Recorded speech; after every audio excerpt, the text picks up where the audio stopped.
taste even better.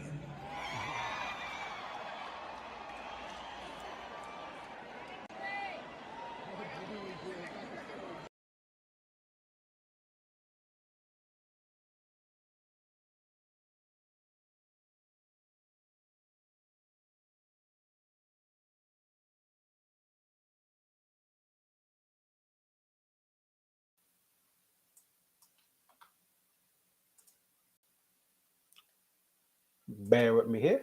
Get this audio right.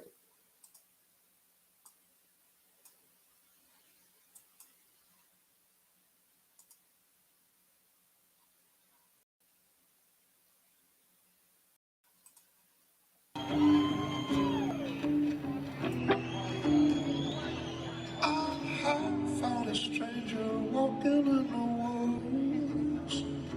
See, he was not quite like anyone I knew. Red dress, polka dots, shadows in her hair. She said, "You take me, and I'll take you there." Now she's going round and round inside of my head. I think I took a little too close to the edge. You,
It's your boy Concert Viz 34 back at home.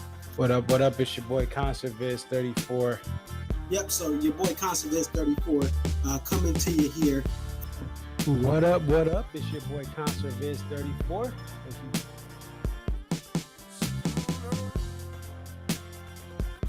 Aria. Okay, so this is Aria, and just tell us a little bit about yourself and about your love for the Dave Matthews Band.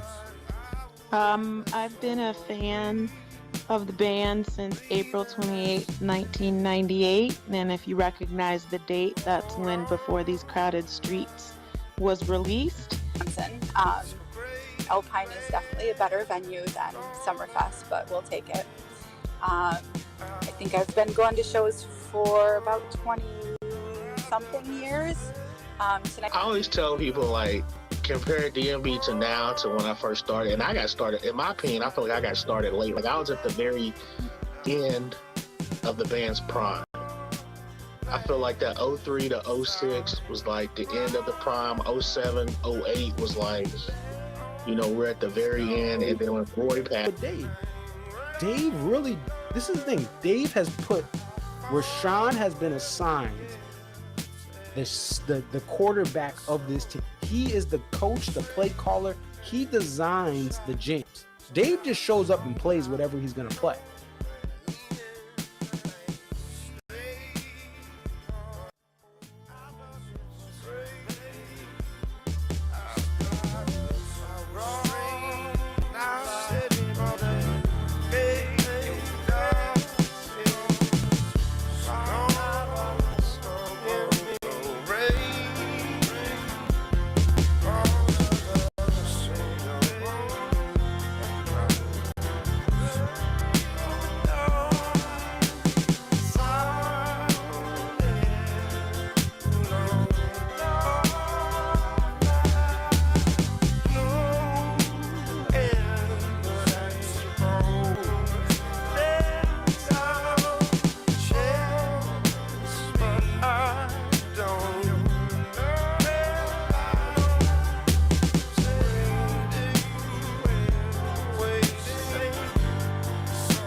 Am I the hoe or you the hoe?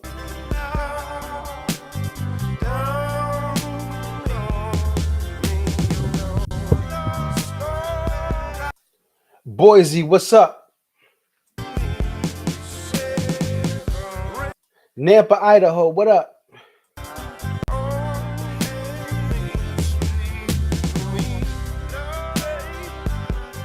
Don't forget to hit that like button, folks. All my homies in Coeur d'Alene, how y'all doing?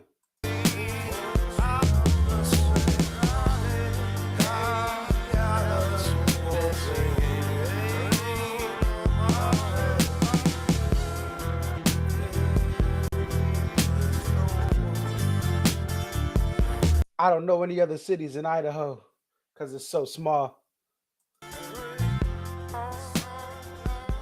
Okay, maybe not small, but there's not a lot of major cities in Idaho.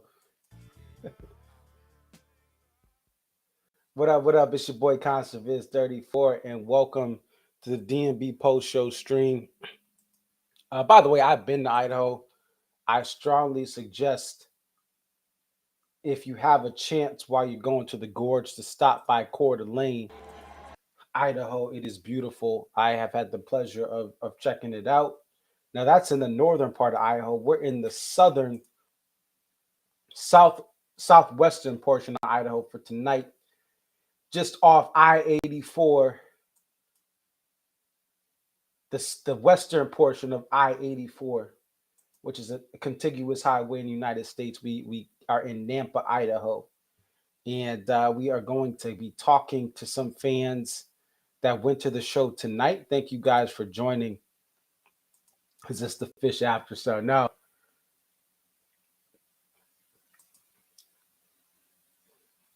Fish is not touring, but Tab and Goose will be touring, and I'll be talking about that show that I go to Saturday. Shout out to Tab and Goose. It starts this morning on the East Coast. Is the eve of the Tab and Goose show opener. But we're here to talk D&B.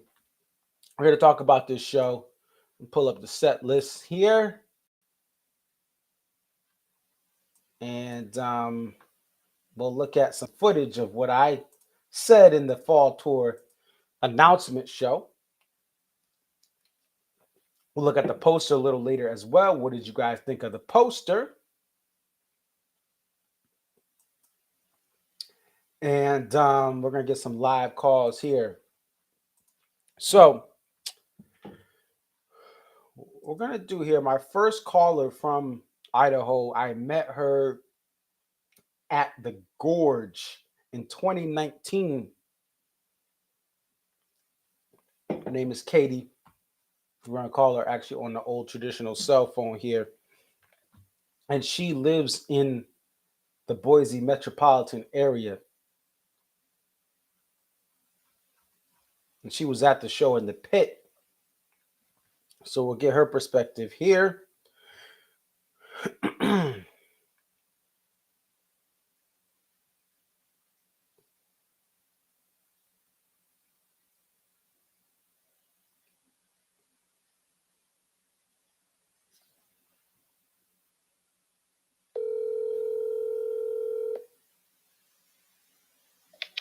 Hello? Hey, how's it going, Katie? Hi. Hi, how are you? I'm doing well. You are live on the air. Okay, great. So tell us about your pit experience in Nampa, Idaho tonight. Okay, so I just got home. Just like perfect timing. You called me. Just walked in the door. It is raining. Nampa, Idaho is kind of out there from Boise, so a little bit of a drive, but not bad. But first time in this venue, which was cool. It's smaller, as you would think in, Boise, Idaho, but usually there's rodeos and country music singers there. So it was nice. It was nice to go and see the crowd and see everyone fill in, and everyone kind of, how everyone is, they kind of get there right before the show starts. So, but it filled in, so that was nice. And it was great. I mean, the pit was kind of, wasn't too packed, so you had some room, so that was nice. And it was a great experience. I mean, I was actually in Portland too, and definitely a different experience from Portland. So it was amazing to see him in the pit and in the town that I live in. So that was great. Right. And Nampa, for those you don't know, is you take 84 west from the bigger city of Boise. So it is just, kind of in the suburban reaches of Boise. And Yep. what did you think of the overall set, especially coming from a weekend show in Portland to a weekday show in Boise? Or sorry, Nampa. Yeah, right. So I actually loved this show. I liked it more than I did Portland. I feel like, Portland was great too, but, and again, I don't know how much you want to read into this, because I'm in the pit in Portland. I'm not, but I do feel like that he had way more energy tonight. I feel like the band had more energy. Kind of knew going in that it was probably going to be a lot more, not really, not a lot of deep tracks. It was going to be more of the bangers that everyone knows. The crowd, I feel like, was probably a little more on the older side than I'm used to seeing, which is great that they came out to see. But you know that they're going to want to hear Ants Marching, What Would You Say, When the World Ends, all the ones that he played. And that's totally fine. But we kind of knew going into it that it was probably going to be more of a show like that. Gotcha. And as far as the crowd, we have a picture here. I'm going to put it up for the fans. There's a picture taken around 7:20 there's a taper in the back of the pit.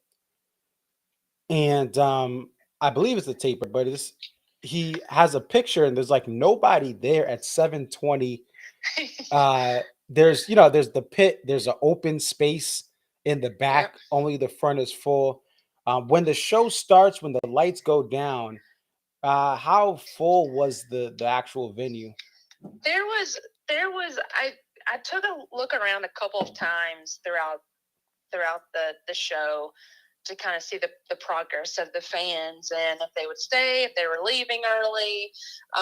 But it was, and I kind of said this to my husband as we were walking in. We went in like an hour early. And there was, we go in, there's hardly anyone inside. People are starting to come into the parking lot.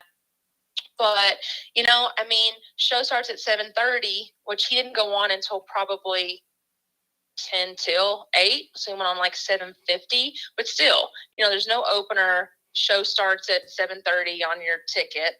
And you don't know, do people really understand that? I mean, all these people that went, probably aren't warehouse members and probably don't understand, like the fall winter tour and how it's been happening. And they just think, 7:30, okay, we'll get there. And so we kind of thought, like, I wonder if people are actually going to be here at 7:30. People are going to trickle in at like 7:45, 8 o'clock.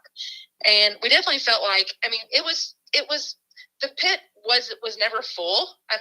There was a couple of rows towards the back that kind of stayed a little free, kind of open, that people could kind of dance and hang out and not be so shoulder to shoulder. But again, I don't have a lot of pit experience myself, so maybe it's like that a lot more places than I realized. But once the show started, about 8 o'clock, I would look around and feel like that it was pretty full. All right.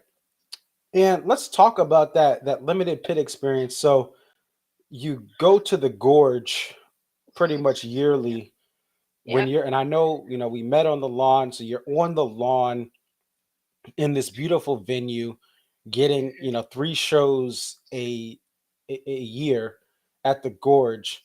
What was it like to be so intimately packed in or intimately connected with Dave here in Nampa compared to some of your gorge experiences and some other, non-gorge experiences?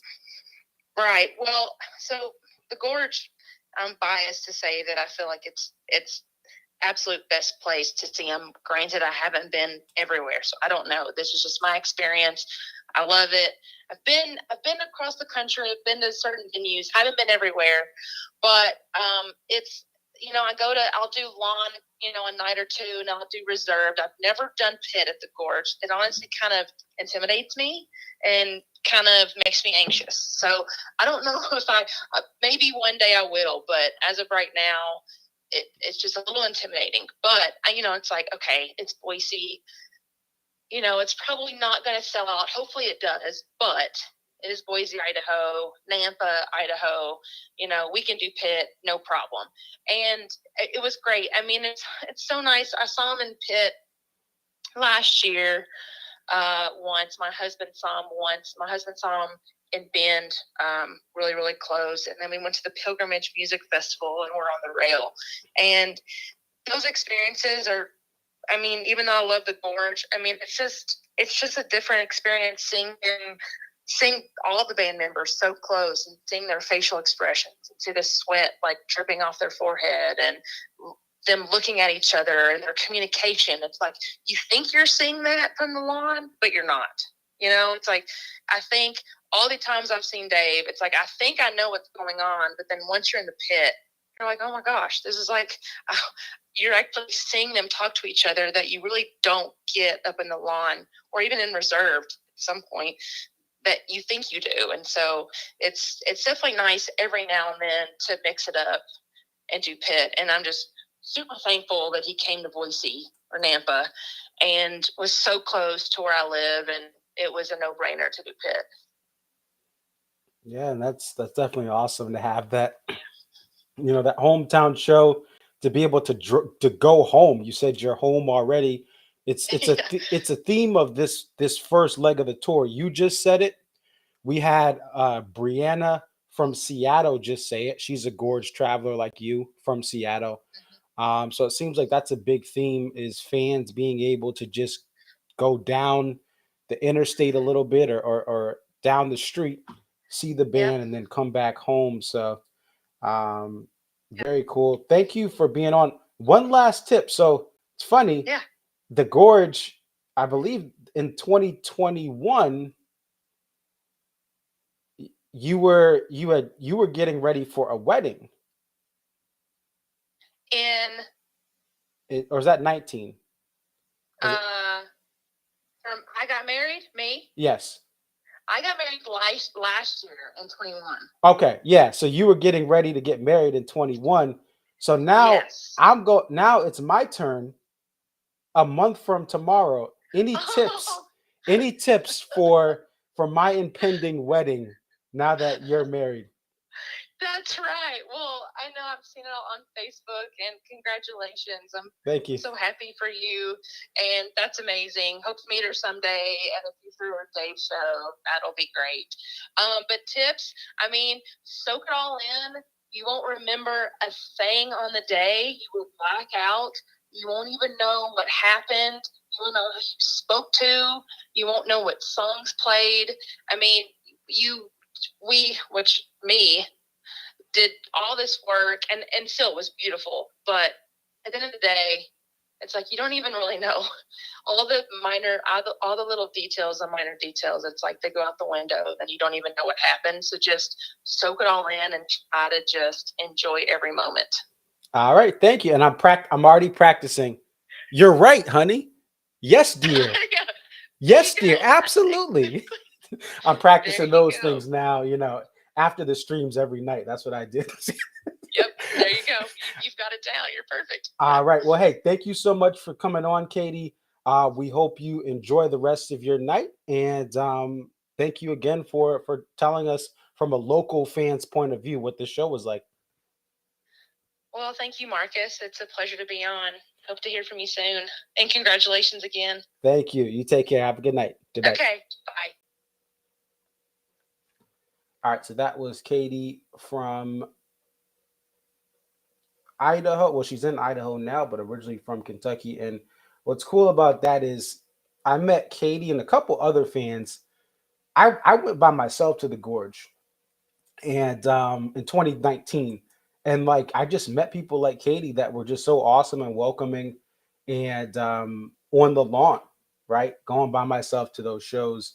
And again, this is a theme of these shows, is a lot of these Mountain West and Pacific Northwest fans having a hometown show. So the next caller, just like me, loves UConn sports, loves the Whalers, thinks they should come back to Hartford, but he is out in the Mountain West now, enjoys DMB, and is on route from Idaho to Salt Lake City. And let me get his phone dialed in. By the way, while we're waiting for that, the set list was exactly the same. Set list was exactly the same as this is Rashawn's page. Nothing crazy. Now the solo ended up being rye whiskey. Solo ended up being rye whiskey. So that that was the only real thing that wasn't written down, but it was just, hey, Dave, there's your spot to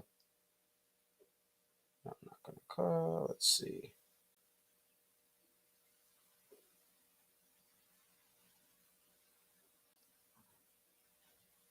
All right, so we're gonna get J-Bo on the line here.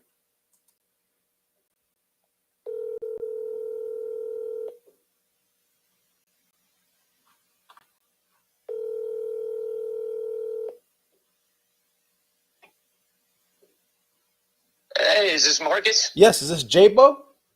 Yeah, my man. Dude, thanks for the call. I appreciate being on. And first and foremost, man, I very much respect and have a lot of gratitude and appreciation for everything you do, man. Well, hey, thank you so much for the support of the channel. And I was just saying before you came on, just like me, you're a Whalers lover. Yeah, UConn, absolutely. Right? UConn fan. Oh yeah. I went to school up in Vermont, but just because I was growing up in Tallinn, just need to get a little further away for school. But yeah, man, and that's another thing I love about you, Marcus. Just anytime you're referencing Connecticut and stuff, it's bringing me back to my intro to DMV days in the Hartford lots. My first show was 08, and just always love when you're talking about that stuff. And speaking of Tallinn, which is off of I-84, you're on the other end of the contiguous highway of I-84, obviously. Oh, my man, good knowledge right there. So it's out there, which also, fun fact, is connects and is close to I-90 on the other end. But let's talk about this Nampa show here in the Boise Metro. What did you think of this show? Oh man, I am driving out just so thrilled. I'll give you a little background. Threw out to a couple buddies in Salt Lake, if they want to join, even some of the Facebook groups. Had a little interest, but no full-on commitments. And absolutely love my girlfriend, but she had to work right till 5. So get this, Marcus. Jet out my office in downtown Salt Lake at 3:00. Pull right into the venue at 7:30. I'm in 5 minutes before When the World Ends. Wow. So you drove from Salt Lake City to Nampa today. Yep. Yeah. Wow. Yeah, and I'm headed back now, taking it slow. There's a few towns along the way with some good hotels. Just gonna judge, how tired I am. I also, want to get some Z's before the Salt Lake show tomorrow. So. Right. And how long? What's the how long is that drive from Salt Lake City? Yeah, 4.5. So so much support from the lady when I was asking her if she didn't mind taking care of the dog tonight. I was like, road trips to Denver and Gorge over the years, 4.5 doesn't seem all that bad. And she said, yeah, I can't leave work, but you should definitely go for it. She's joining me tomorrow, so we're stoked. Awesome. And one of the things that I'll just tell you what the perception is at home from fans. Would love to hear it. Most obviously, this is from the the East Coast bias. You have a lot of East Coast fans that are looking at this as they get ready for the Ohio and New York shows. It's that this was a cookie cutter set. This was a show they were hoping would turn the tide, where we would get a liberation. We'd get something again, maybe not liberation fully, but something that wasn't played this year yet. I could totally see that. And I'd love to get into some of that. And I didn't mean to cut you off if you had more to say from the group. I'm super curious. So that was the big thing. Although I posted on Twitter, there's a picture from, I believe this is a friend of one of our tapers. I don't know if this guy was taping, but he's at the back corner by a mic. And this is 7:20 Mountain Time.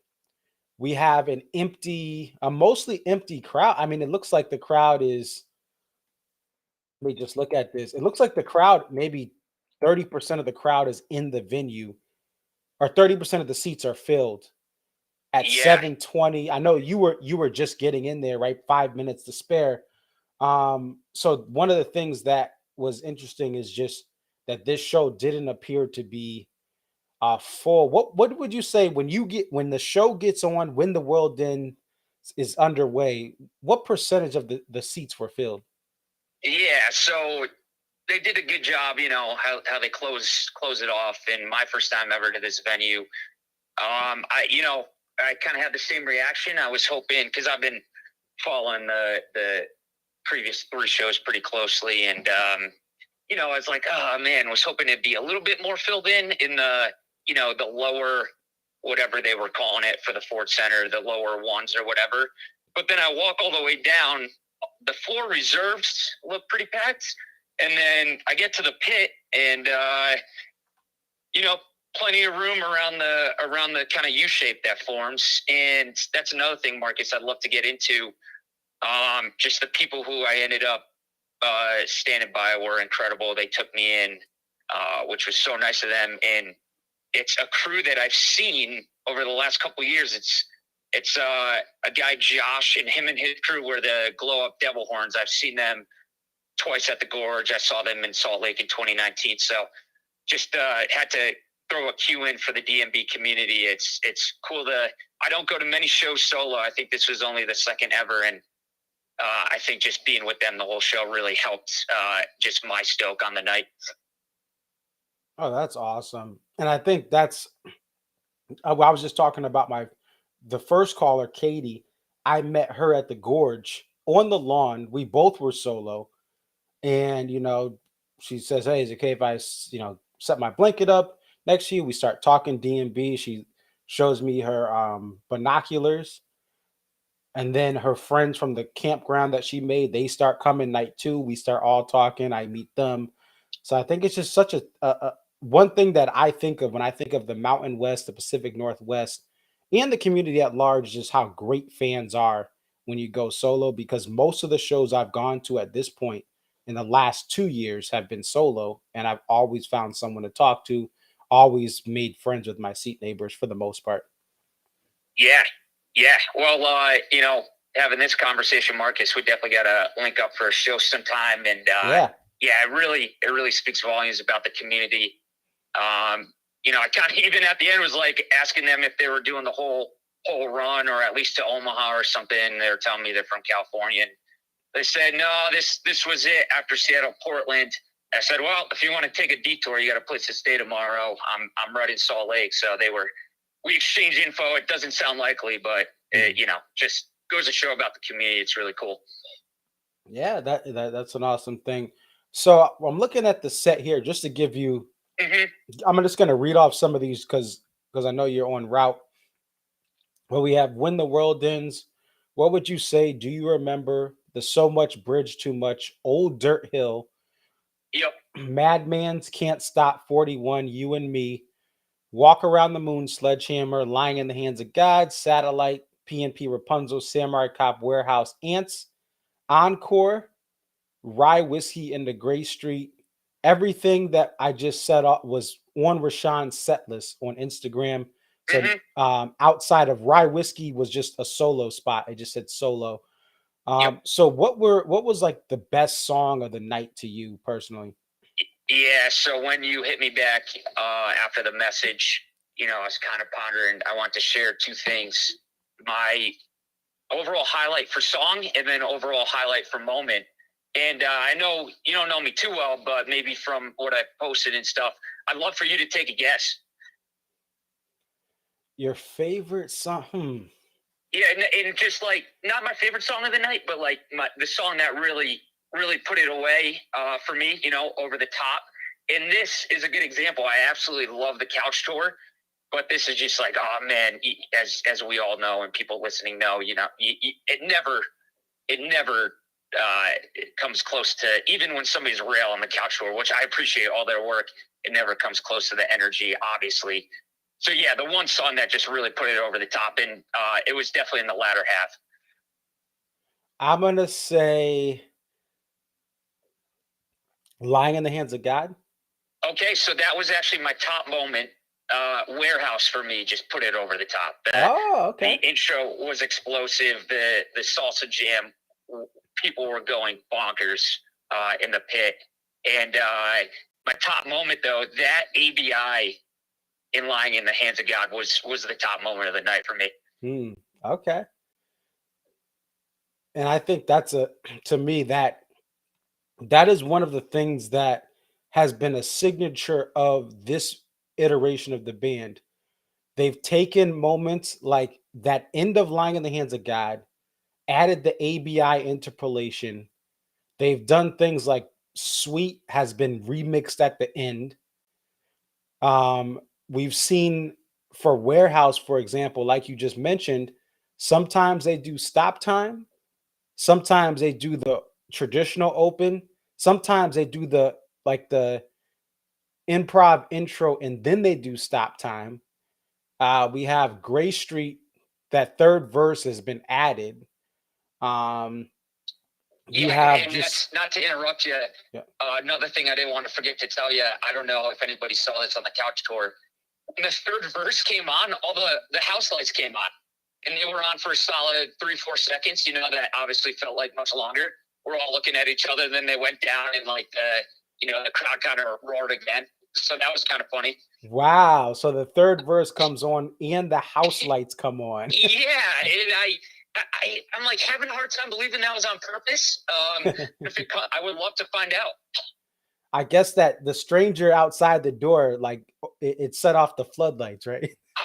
Oh man, I didn't even think of that. That's I would, if anybody has info, we never know when people chime in if it's Right. how reliable. I just thought that was a weird coincidence. Yeah, that's a pretty cool thing, and thank you for sharing that. Now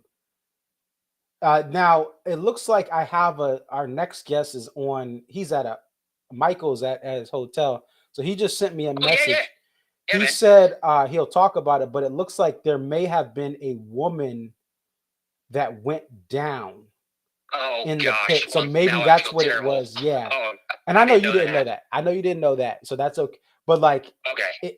it's possible. It's possible that Okay.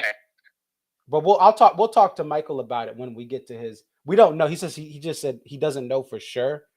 Gotcha. It could be that, could be something else, but So I'd be curious to know where Michael is. I think one of his, and Mike, I gotta meet you sometime. But I know the other night he was stage right. I was basically as far over Buddy's side as possible with that crew. So it didn't happen around me, but it very well could happen in the other part of the pit. yeah. And couple of things here from the chat. We'll go one by one. One of the callers now was Hartford 08 your first show? Yeah.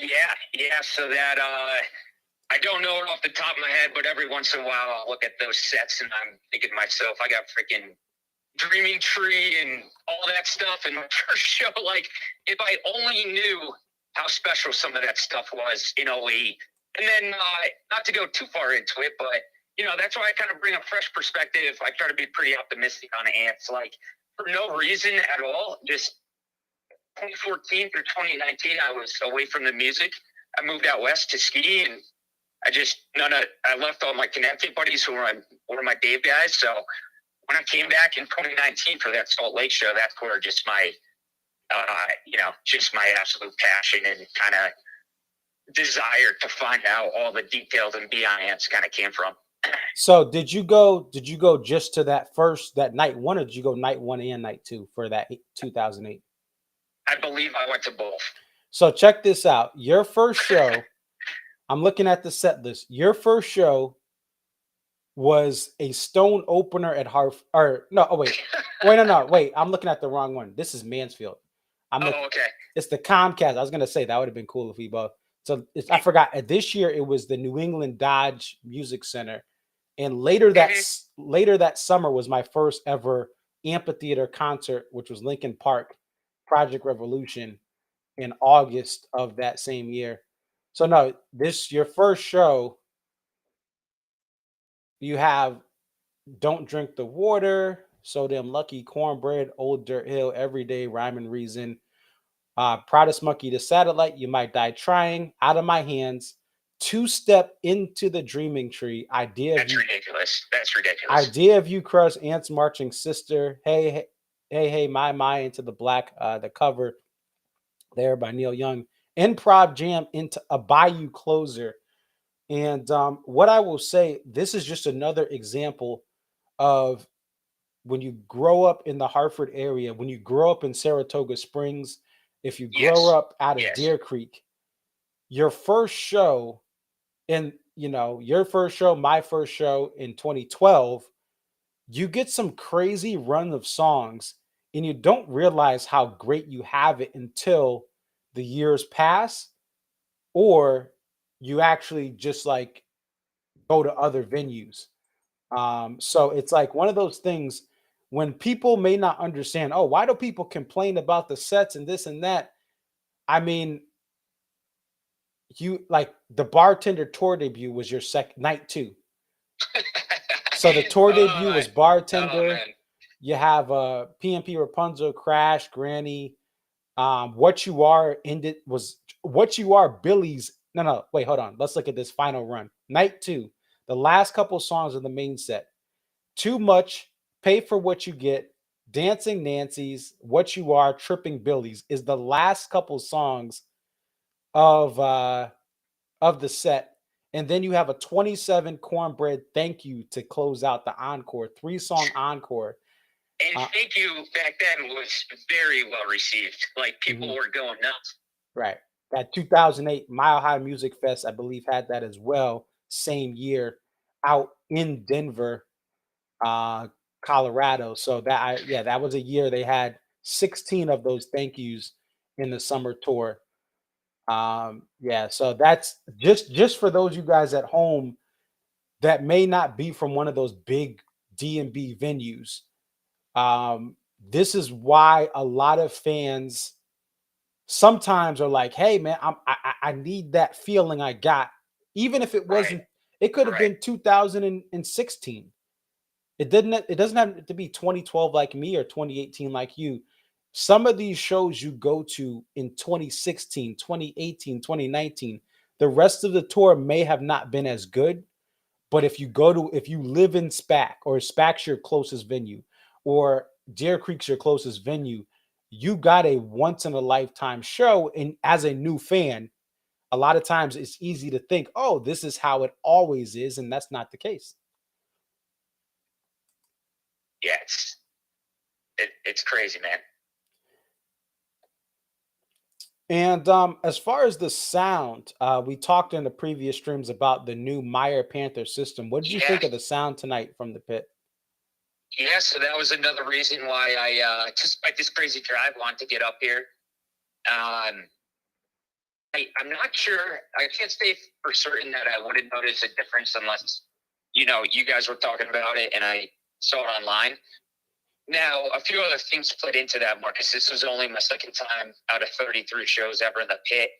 And then, very few times have I seen them indoors. I think, Charlottesville 2012. Spent a year in DC before moving out west. Charlottesville 2012, I think December might have been the only other indoor show. So, I'm not sure if I would have known, but knowing, it sounded so crisp. That's great. And yeah, sometimes in the pit, the speakers in a packed pit, I know it wasn't fully packed. Sometimes in the pit, if you're not in the front and you're in the back or the middle, sometimes the sound from those speakers right at the stage don't reach the back of the pit. And then the speaker stacks up high are too high for you. So the pit can be an interesting area sound wise, depending on where you are, what venue it is, if it's indoors or outdoors, how tall the stage is, because sometimes the sound goes around you.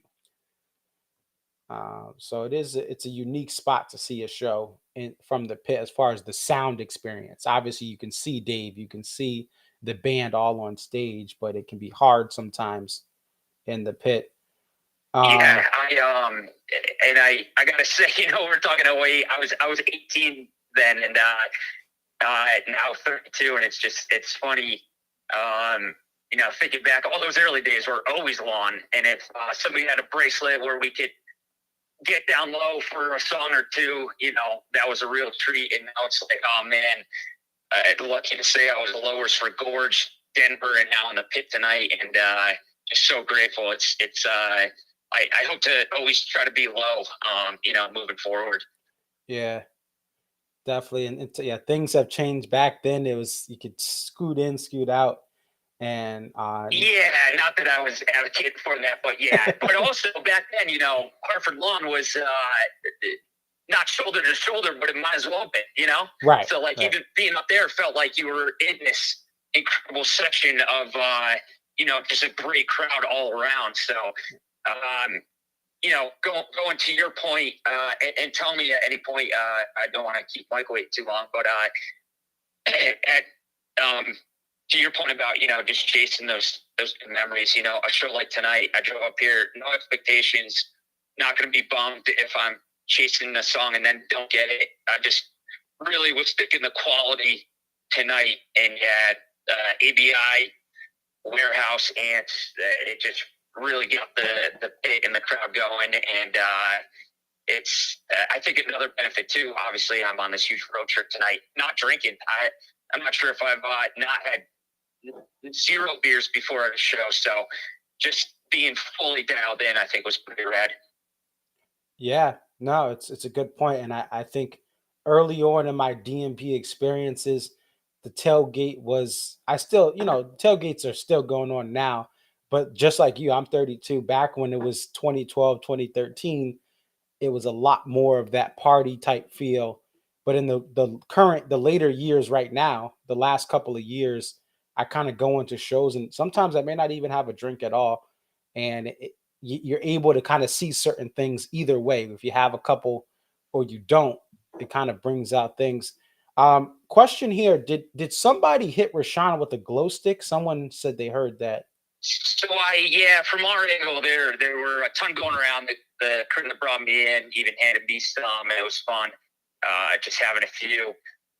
And again, talk about things you don't notice until you're that close. Like I saw consistently people, not from our crew, but throwing them up. And at one point, I didn't see Rashawn's face, but I kept looking at Dave when it was happening to see if he would, was a little pissed off. But he didn't show it at all. I'm not 100% on Rashawn.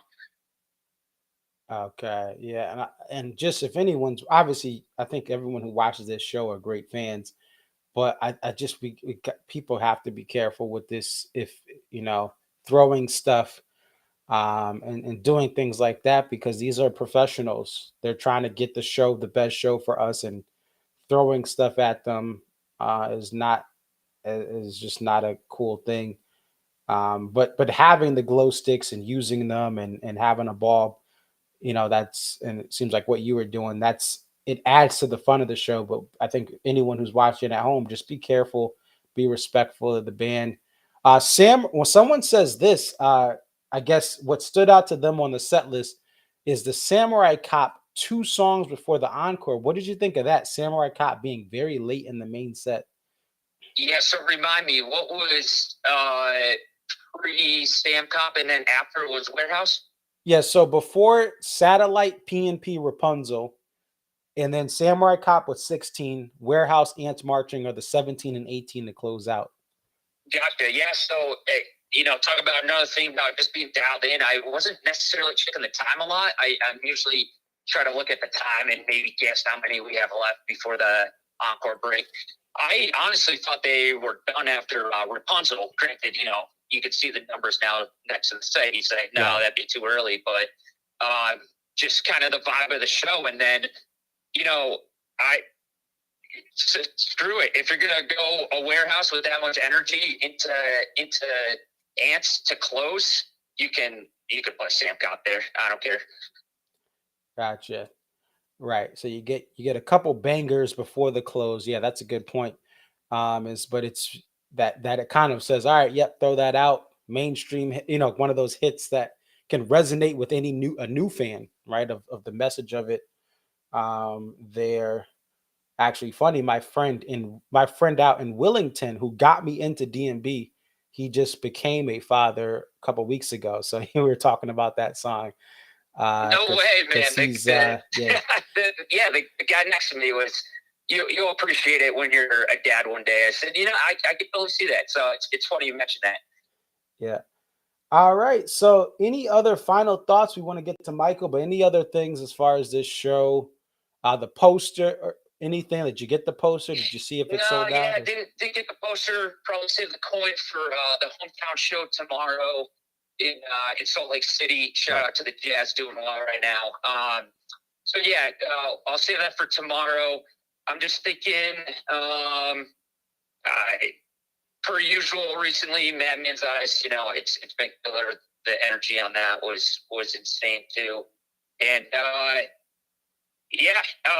one more thing, you were talking about the early Hartford shows.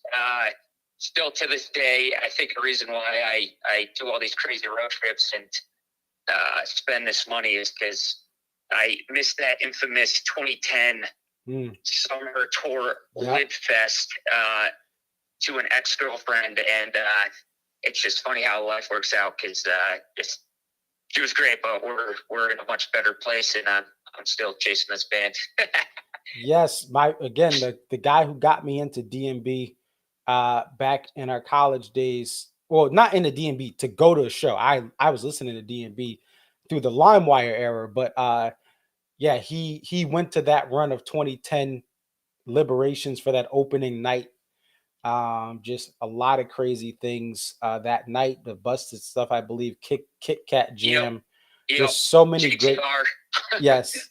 So that is. Hey, that's still I had Atlantic City 2011 to make up for it, so that's all good. yeah, that was another run with the Caravan and some of the great shows there. But hey, thank you so much, J-Bo, for coming on. Hey, maybe we'll check in with you tomorrow if you have time after you get back from that show. I was going to say, shoot me a message, depending if you're looking for any call-ins. Again, just huge excited for the hometown show tomorrow. We might be out and about, or we might just come home. So I'll let you know, right. And I'll look forward to watching this recording soon. All right. Well, hey, safe travels on the road, and thank you for being on. Take care. Cheers. All right. All right. So that's J-Bo, and great to have him on. Another supporter who is on. He's also on the Ants forums as well. So what we want to do, I'm going to bring Michael on, but I want to pull up this poster as well so you guys can take a look at it.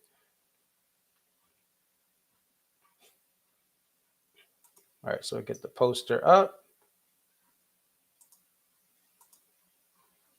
All right, and on this stream, we've had some people do a couple of runs. We have them on back to back nights as they ride the wave of this band's live shows.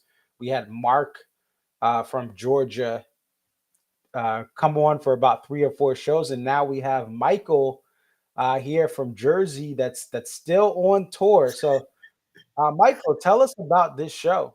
Oh, Marcus, how you doing tonight? Once again, it's a pleasure to be on. It's great to talk to you. Thanks for spreading the love of the DME community out there, brother. Yeah. It was a great show. Great show. It was good. It seems like they're you want to talk about the poster first?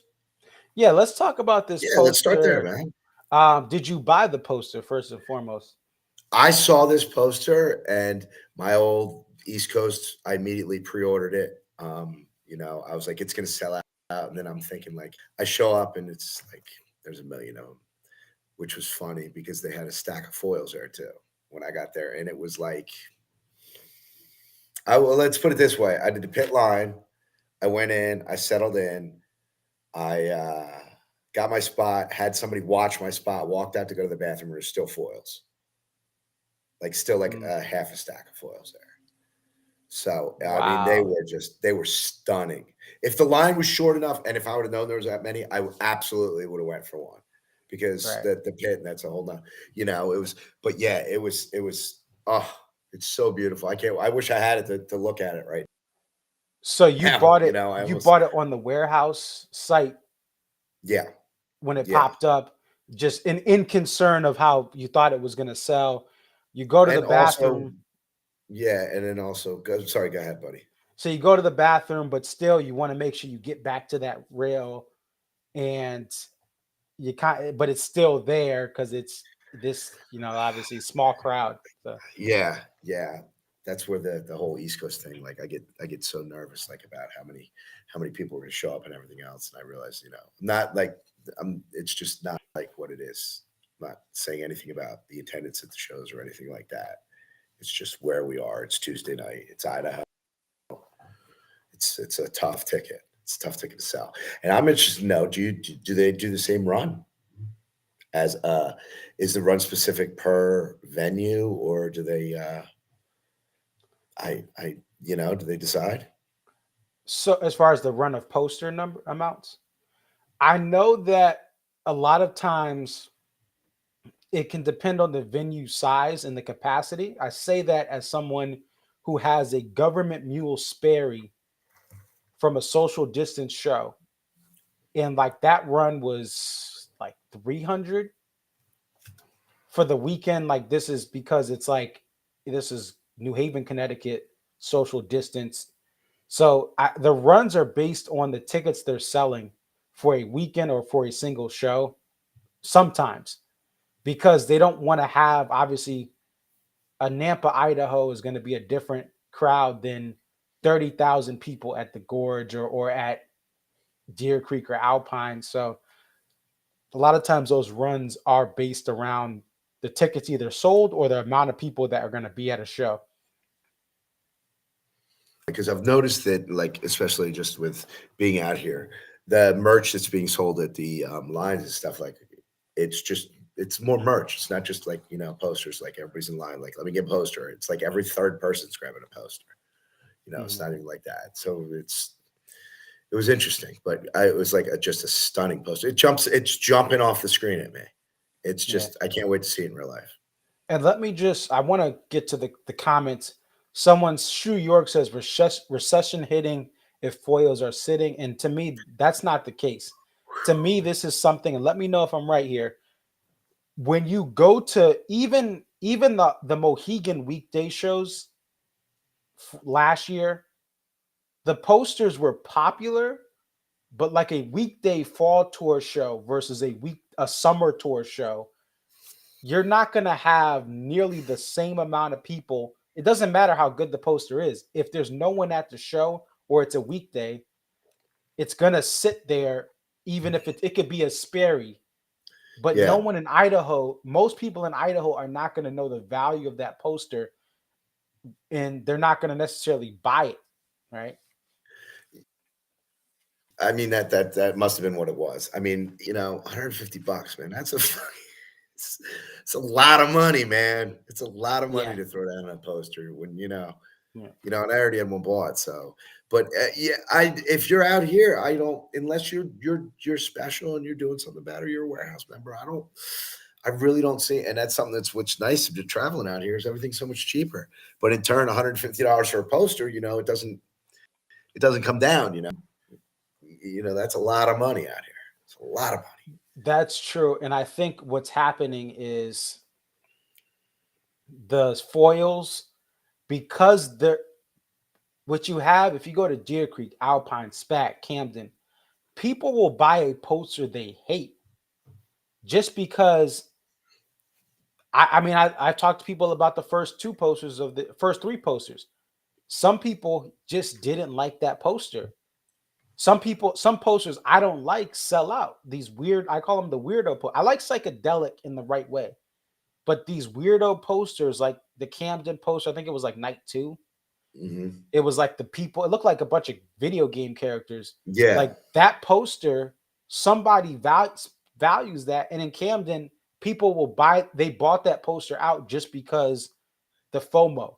Oh, if this becomes a grail, I could sell it. Or hey, even if I may hate it at the show, and then I frame it and I see it I hang it in my house, you know what? I like it. I'm gonna keep it. So there's a lot of, when you get to these big weekends, people will pay whatever for the poster. SPAC.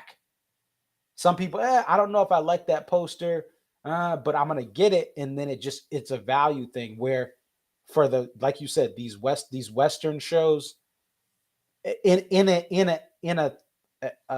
arena, people don't like. They're not gonna pay $100, like you said.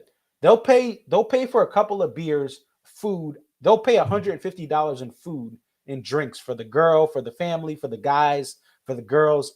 But $150 for a poster, that's not something they're eyeing at a show. That's a big ask. It really is, especially when what it is. So yeah, I mean, I might have bought it. I don't know. It's really a nice poster. It's pretty. Let's talk about this show. What did you think about the set list, the sound, the crowd? What did you feel? Great. Honestly, I don't know if I'm getting like a little little jaded by it.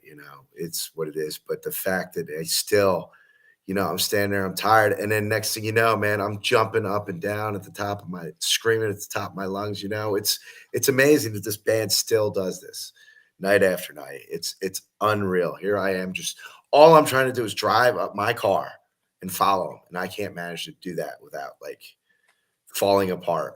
And these guys are doing what they do every night, so it's amazing, absolutely amazing.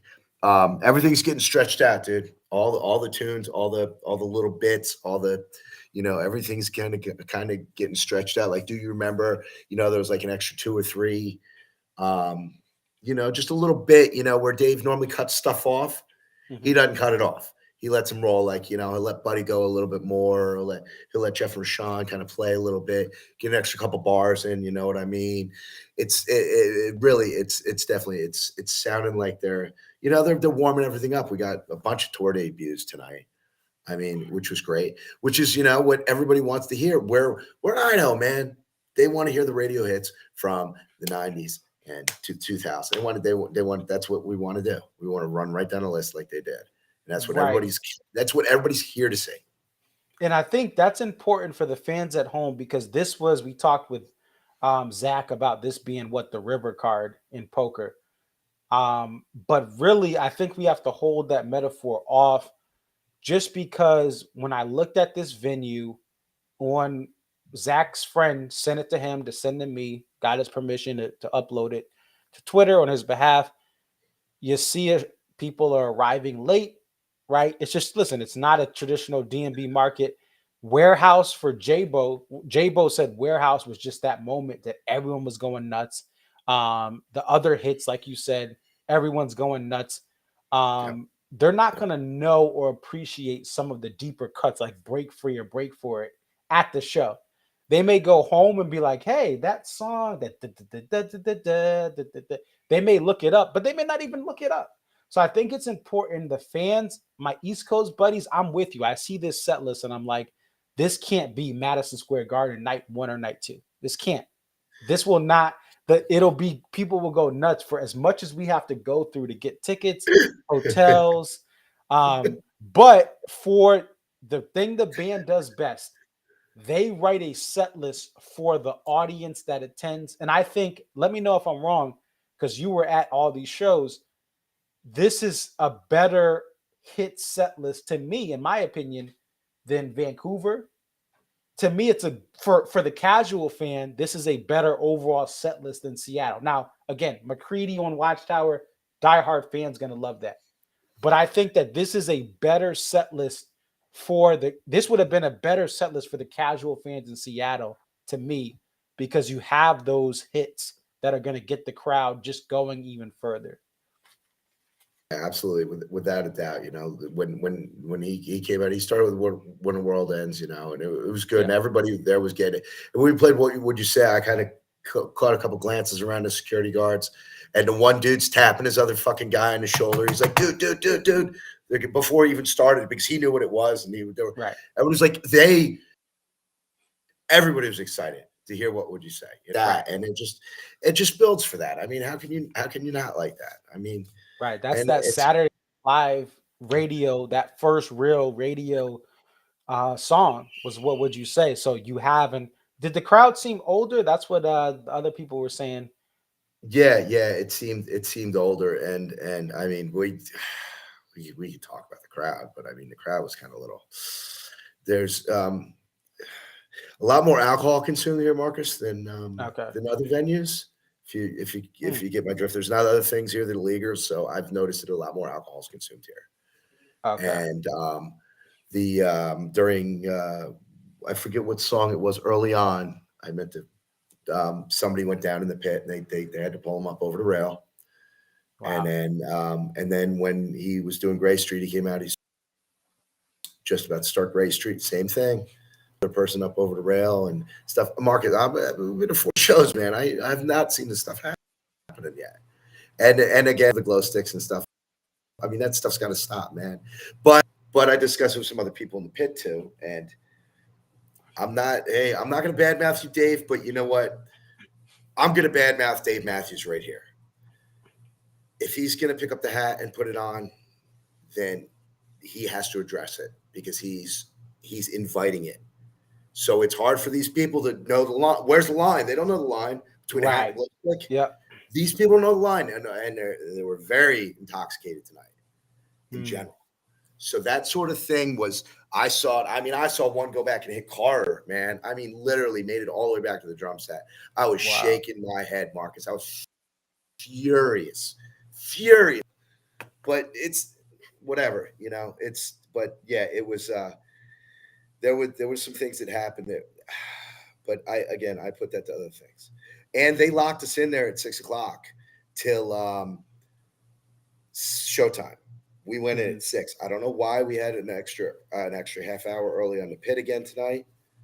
You know, so they locked us in. So all we got to do is stand there and drink. So stand there and consume alcohol for an hour and a half, and proceed to get plastered. So it was good and bad. I mean, over my side, you know, I had a great bunch of people, and I believe that J Rod, J Todd. I'm sorry, it was just on. I believe he was right behind me. And hanging out over in that corner there. That corner over there was great over by Buddy, and everything was cool. It was interesting. It was a different pit. I mean, I was in there going, "This is why I'm not down here, man.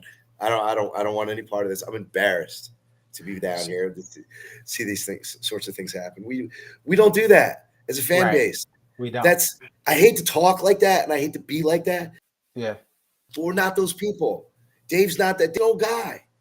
But again, you're gonna put on the hat, man. I don't know. Something's gonna.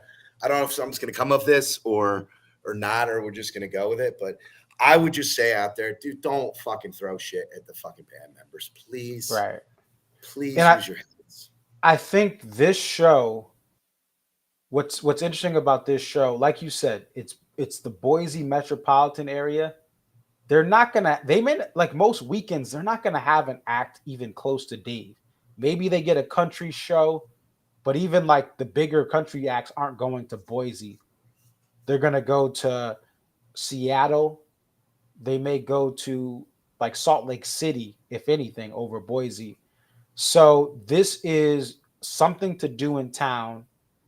You have fans who, like you said, older, who just want to escape life and drink.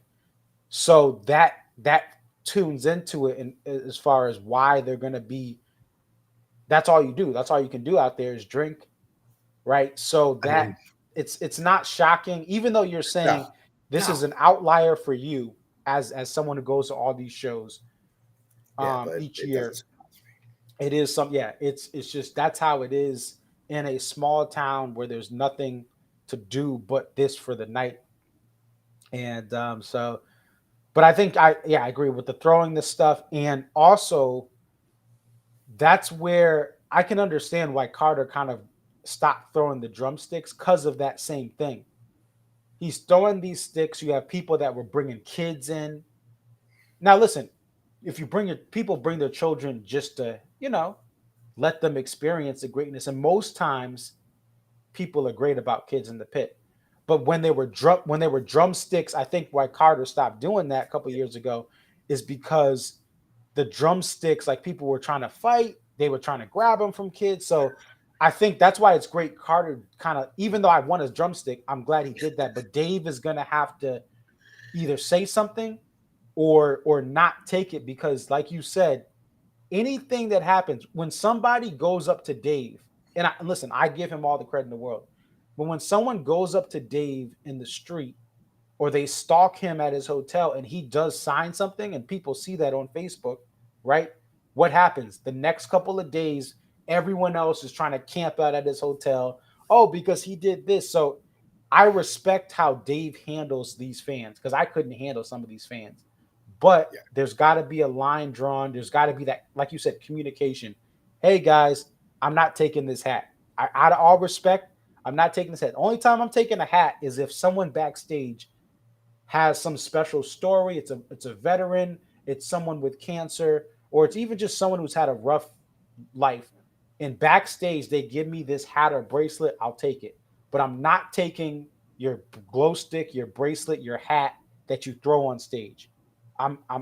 Because then, like you said, when you encourage this, people are going to try to push that line forward, even though great intention just to give someone a hat, but It after the is. hat comes the glow sticks, and it's a danger. It's a security issue, a safety issue from there. That's it. They weren't. Their security was not happy with the glow sticks getting thrown. Just out of principle, man. And it's Right. like, here I am talking to them in the beginning about how this is going to be a cake night. It's going to be so much fun, and it's going to be a blast. And we're like an hour into it, and it's just all hell breaking loose. So anyway, I'm not. And I saw somebody say something about Idaho. It's not about Idaho. Right. It's not. It's more of just. It's not about Idaho, man. Right. I got to say that the drive I made on 84 from Oregon to Idaho was the most beautiful drive that I've made so far this tour. So I just got to give it up to you guys with how beautiful it is out here. That's awesome, and that's I haven't done that. I've done the I-90 through Seattle to northern Idaho, but I've heard great things about that Columbia River 84 parallel. And what I'll say about Idaho too, this can happen. I've seen this happen at state fairs.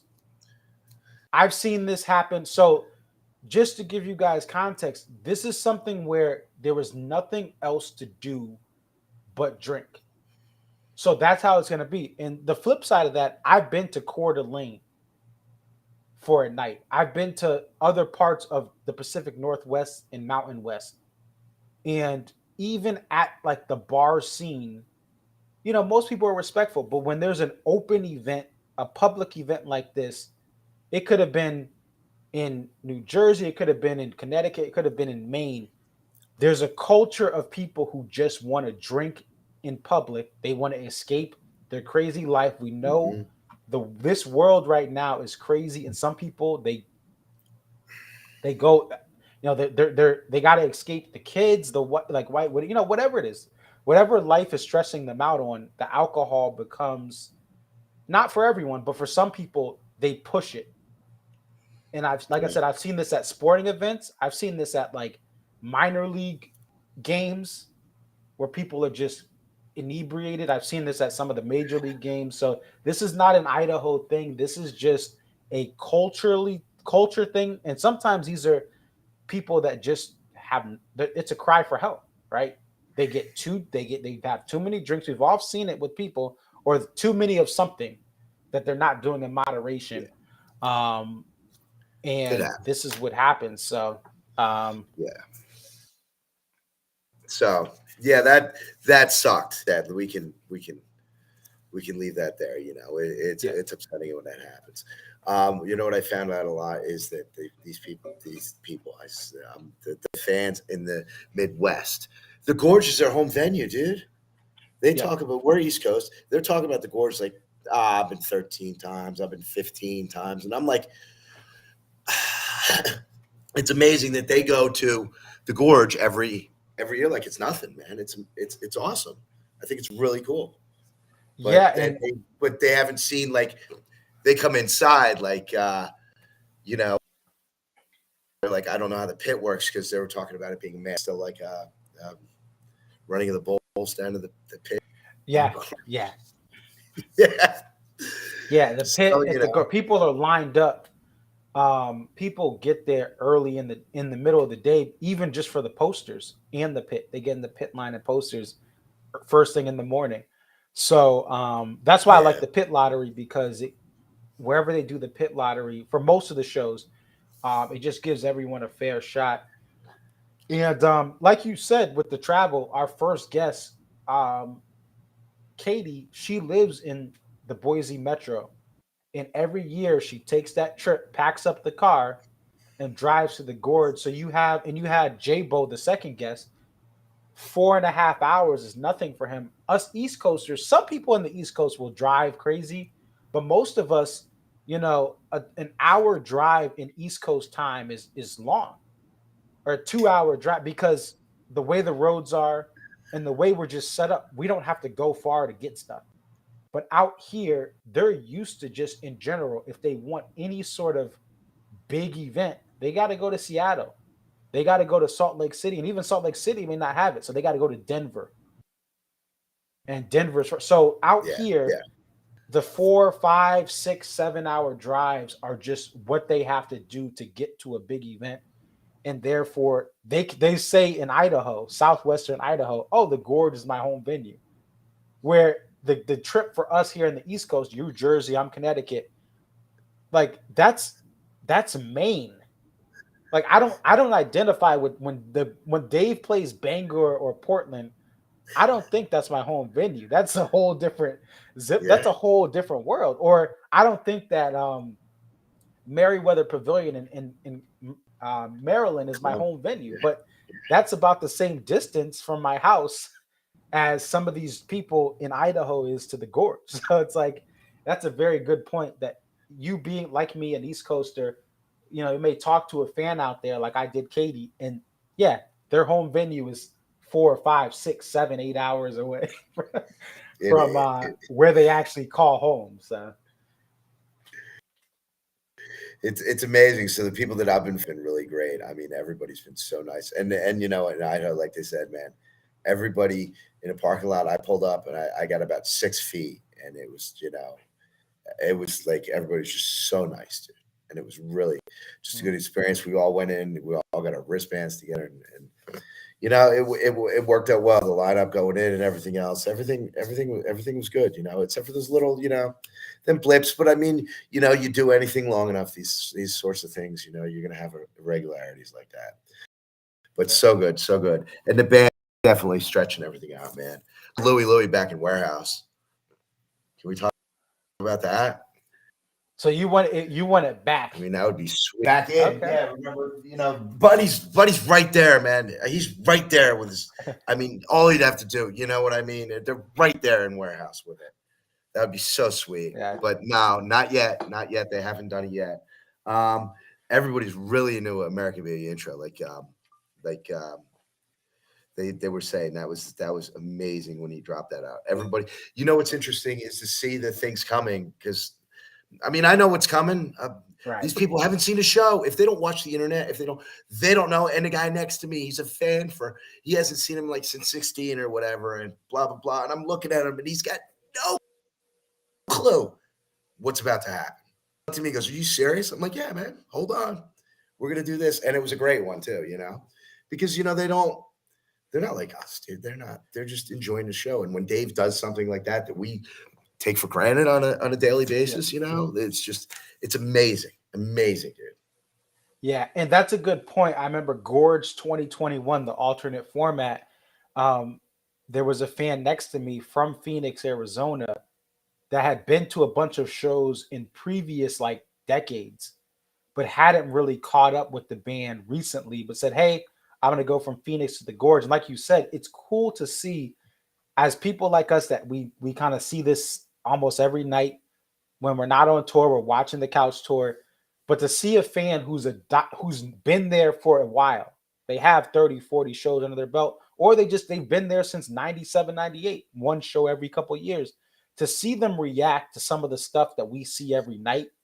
Like you said, the ABI, for them to see Madman's Eyes for the first time and be like, "Oh, this is a new song? I thought this was like this." Or some fan, I think one fan at SPAC was like, "Oh, this is gonna be Minarets. I'm so excited." I was like, and he's like, "Is this gonna be?" He asked me because he saw I was picking guitars out. So he's like, "Is this Minarets?" I was like, "No, this is a new song. You're gonna like it." And he's like, he loved it.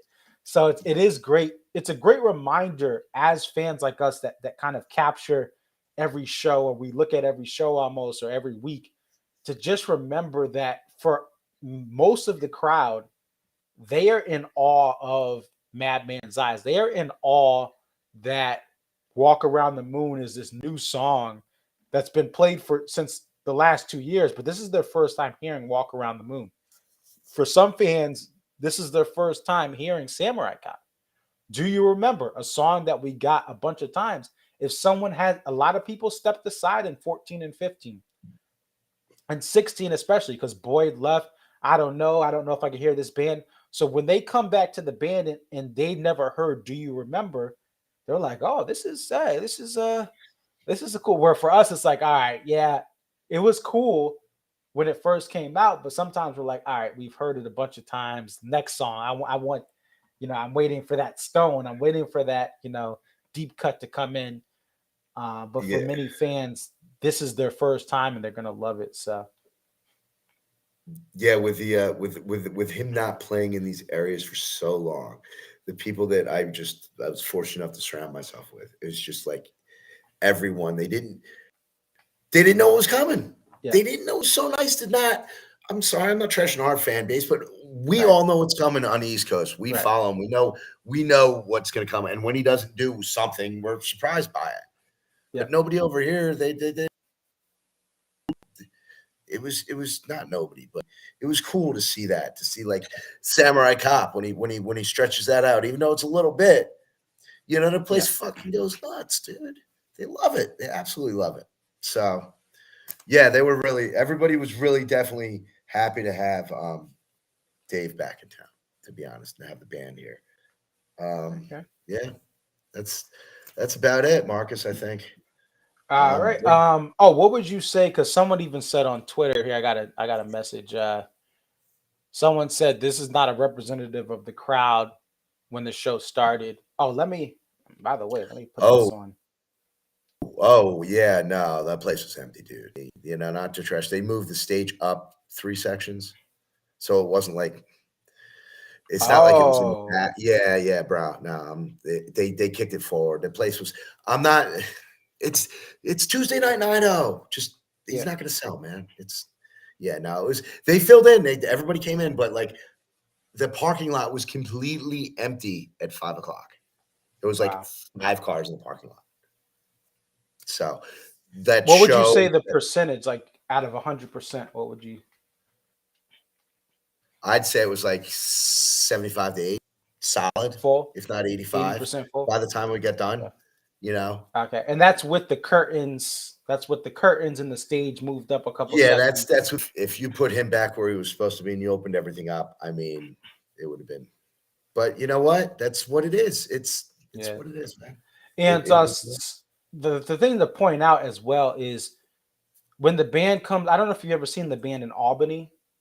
No, I haven't. So Albany and Manchester, New Hampshire, those type of venues. Now they don't get them every year, but the band can go just north of some of the major cities and major epicenters for the Northeast, and they won't necessarily have a full crowd. Mohegan Sun is a pretty small venue as well.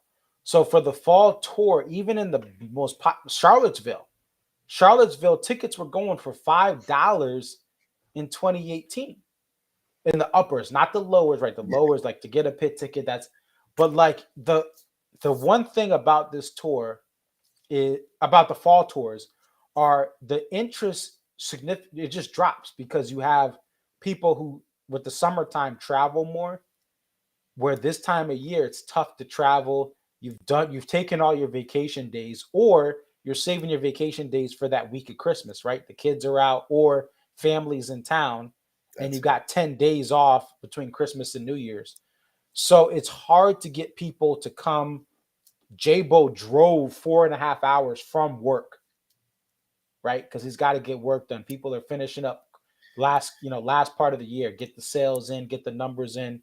So it's harder, but I think the beauty is this, like you said, you get whether this was here or whether this was in Albany, New York, you get fans in some of these markets that don't get a show in the summer, and or you may get a casual fan that comes back and says, "Hey, tickets are, for Boise tonight, tickets were what? Let's see, we had pit tickets were there was a get it $25 to get in that lower A2. yeah.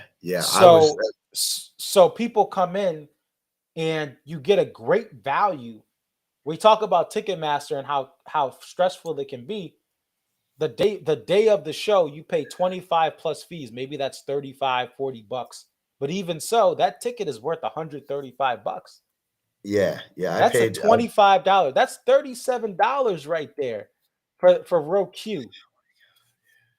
And that's a small little section right there. So row Yep. Q still that's still very close. So That's the benefit of this fall tour. If you're trying to get a good deal and you can get the day off, if you can get the drive in, the flight in, you're gonna see this band with a lot of casual fans, but you're gonna see this band and enjoy the music, right? The weather is cold or it's not as good. It's gloomy this time of year, but it's about the music. It's about, like you said, the moments in the show. It's not about talking to the people on the lawn and running around or just having all the other fanfare that sometimes is good and bad about a summer show. But the fall tour is about the music. And that's what we get. So thank you so much for being on, Michael. Hey, And is this, are you going to Salt Lake Marcus, my City? pleasure again, man. Not unfortunately, but yeah, I'm gonna. That's the last one for this run. Then I gotta fly. Okay.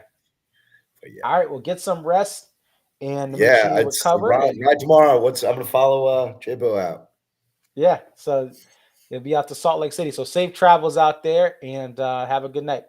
Hey, Marcus, thanks so much. Have a great night. Good night, everybody. All right. Peace. So just want to end the show on this. Want to play a clip. I was wrong. I was 100% wrong about this. Let's go to a clip here from the fall tour preview show where I'm talking up Nampa, Idaho about the Californians that are going to be here. Let's take a listen. Oops, let me put myself down here. And let's take this off. These two markets, Nampa, Idaho, the Boise metropolitan area and Coeur d'Alene, Idaho, have tons of Californians that are going there. They're sick and tired of the politics there, poor management. The government's poorly ran in California. Regardless of what you think of politics, it's just a disaster. And the taxes are extremely high. And there's a homeless population that they're not doing anything to really help. And they're talking about, and it's hard to afford a house. They're asking families in northern California to have a extra room for their teacher to live in because teachers cannot afford to live in California. You what? Like, that's not cool. That is not cool at all. And I don't get how California is not helping the average American be able to even do simple jobs there and, making.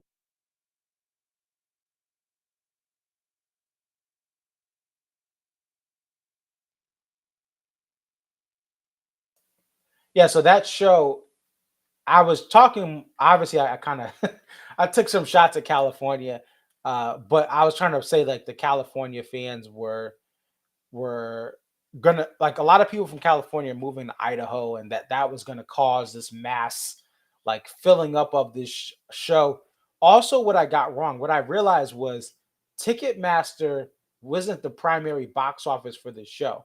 So when I looked on Ticketmaster, they had some Ticketmaster tickets, but there weren't many, and I think it was like you couldn't find tickets, but it's because the primary venue, the primary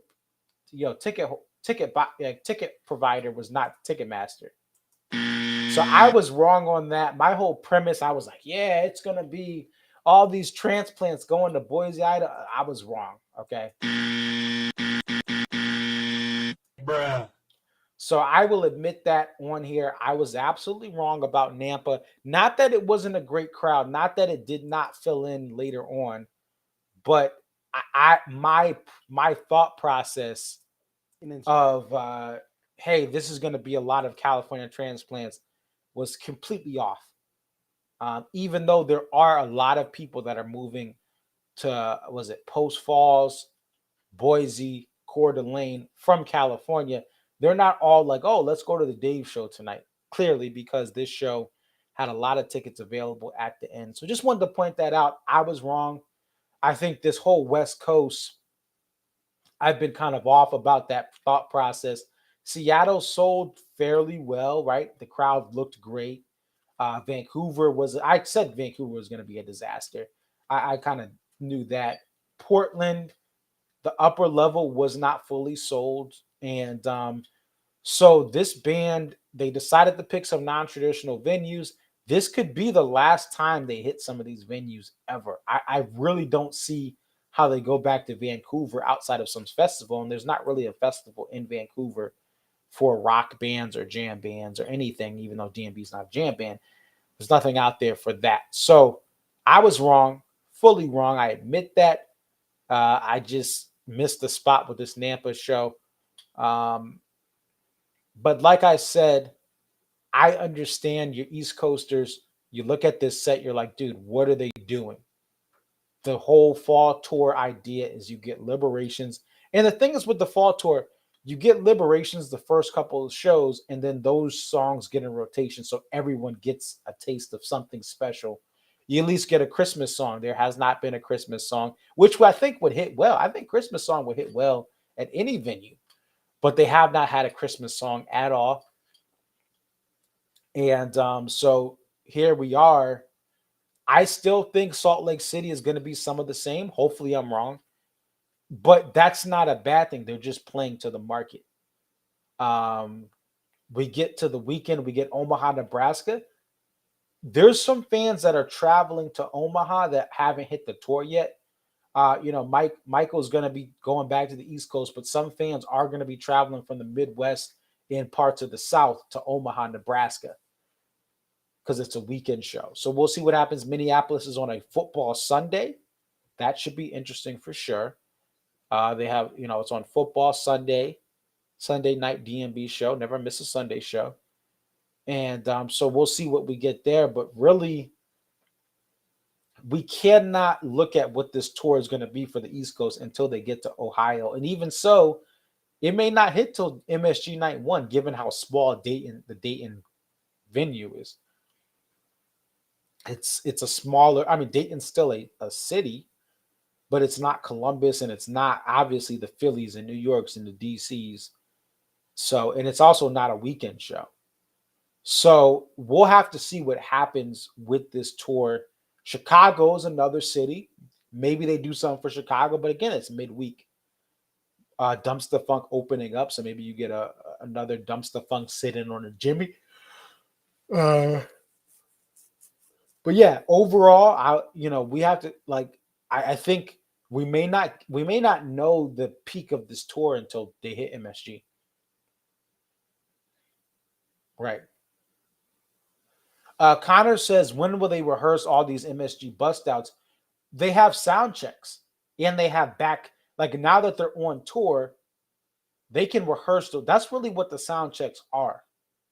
The sound checks are where you practice these deep cuts. And they may practice these deep cuts in Omaha for 5 minutes. They may practice these deep cuts in Chicago. And maybe they bust it out in Chicago and then they bring it to MSG. I wouldn't be shocked if a couple of liberations or first time played this year songs come out in Chicago and then you hit MSG Night 1 or 2 again. That's a common theme of these fall tours. The point is, though, they did not practice before this tour. And a lot of times what happens is the sound check in a Columbus, Ohio, the last 2 fall tours, or the sound check wherever they start off is where they may bring something back. So a lot of times the band is already practicing this stuff on their own, and then they sound check it, and then it becomes their first performance of it is like after they've sound checked it 1 or 2 times.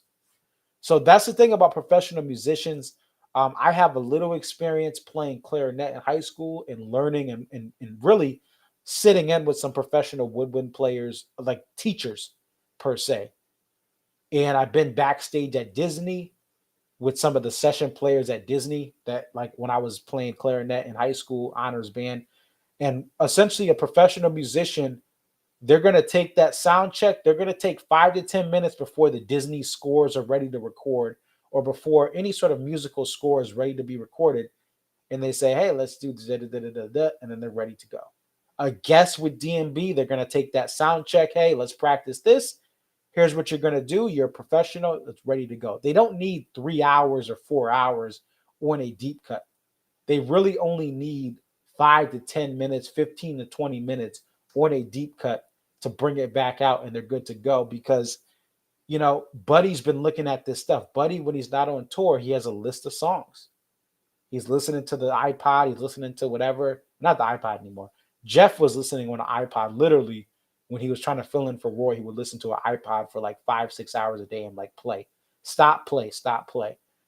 That's what he did to get to where he is. Even though he had played with the band a bunch of times, he still had to put six plus hours a day of listening to Roy play to really be ready for his replacement, full-time replacement of Roy after Roy passed. So that's a little inside of what musicians do. Great question, though, as far as sound check. Connor also said Dave eating mushrooms. Here's the thing. Mushrooms and other greenery does not mess people up like alcohol. I was a college RA. Actually, my hoodie says, True Life, I'm an RA. So I was a college RA myself. And what I will say is alcohol is the absolute worst for behavior.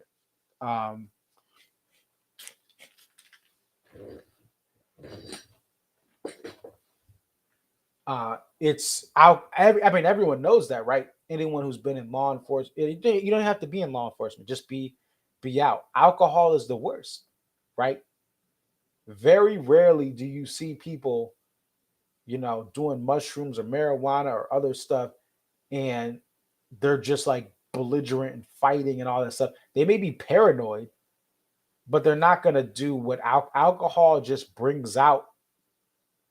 It really brings the truth. It'll bring out what people really feel or make them act out. And everyone knows that, right? And that's just what it is. So, all right, I got to go. I will be back on tomorrow, 12:45 a.m. Eastern. That'll be 10:45 Mountain Time Zone. We'll do this whole thing over again. Thank you guys for the support.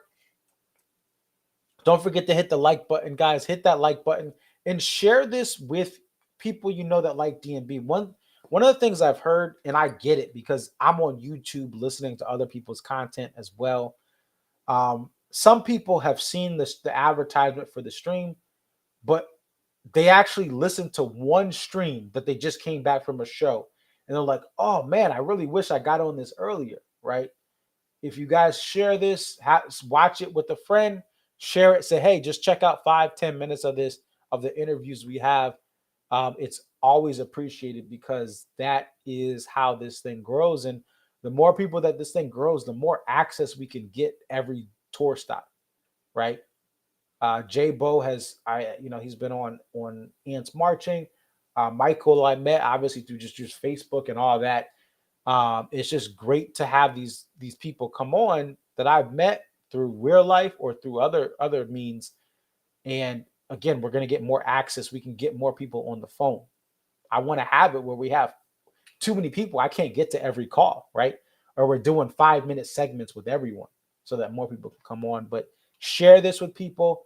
Let people know, tell a friend to tell a friend, not for my own personal gain, but just for me to, just for this platform to grow and we can have these conversations because there's nothing like this. And this is why I do this. You have people who do, you have the Gorge crew, you have, you have the Almanac, you have the Copper Pot, you have all these things. And my two things are recording the shows I'm at, getting the full video so Copper Pot can do a multicam, or people can just see it, right? The Walk Around the Moon we started the show with, right? That's just my vantage point from a show. So there you go.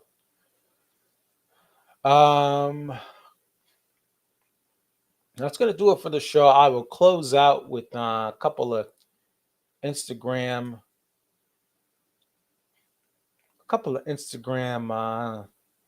things here. We'll close out with them, and you guys can see my little political campaign to close this thing out.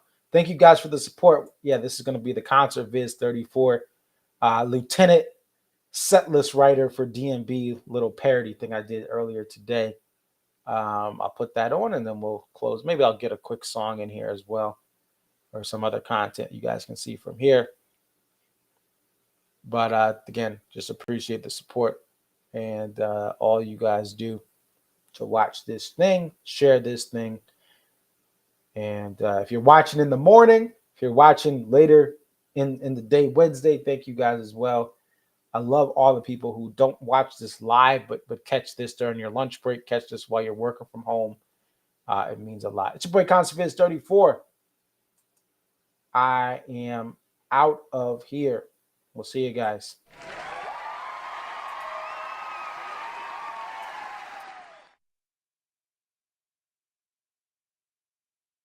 And I want to thank everyone who supported me tonight as I ran for Lieutenant Setlist Picker for the Dave Matthews Band. I think about all the great things we discussed, like repealing and replacing Can't Stop in Louisiana Bayou on the set list. That's something that I hope to get done if I'm selected tonight. I think about all the folks like Dan and Victoria and SPAC who had to suffer through that Shake Me Like a Monkey encore closer, and how it really hurt them personally to hear that horrible song close out. I think about Mark from Atlanta who went to his hometown show where Shotgun was crossed off and never played like it was on the set list. We can do better. We can have 41 be played with a sax solo. We can have Don't Drink the Water be slowed down and sound more like the original 98 versions live. It's your boy Conserviz 34, and I approve this message in the banning of Come Tomorrow from any future shows.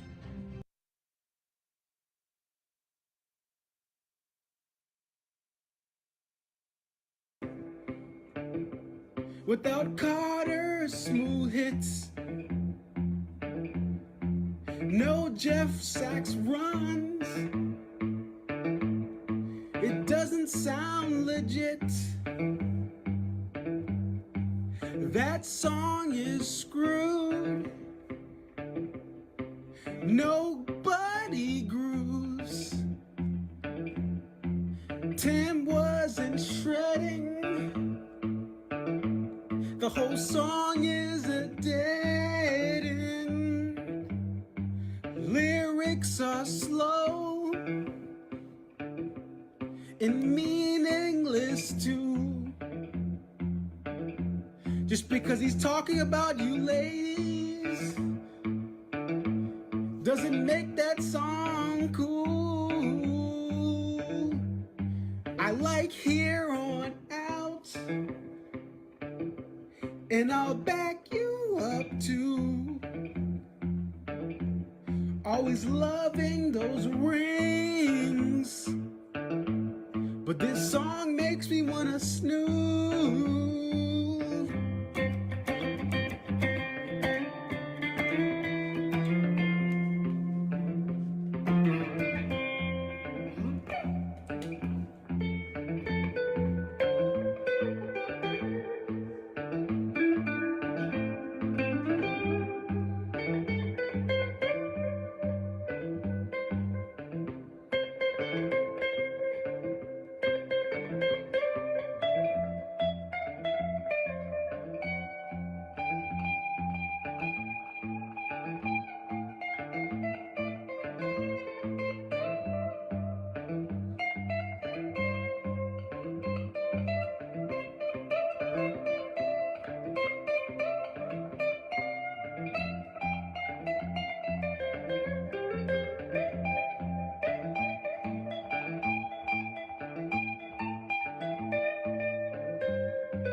That song is screwed.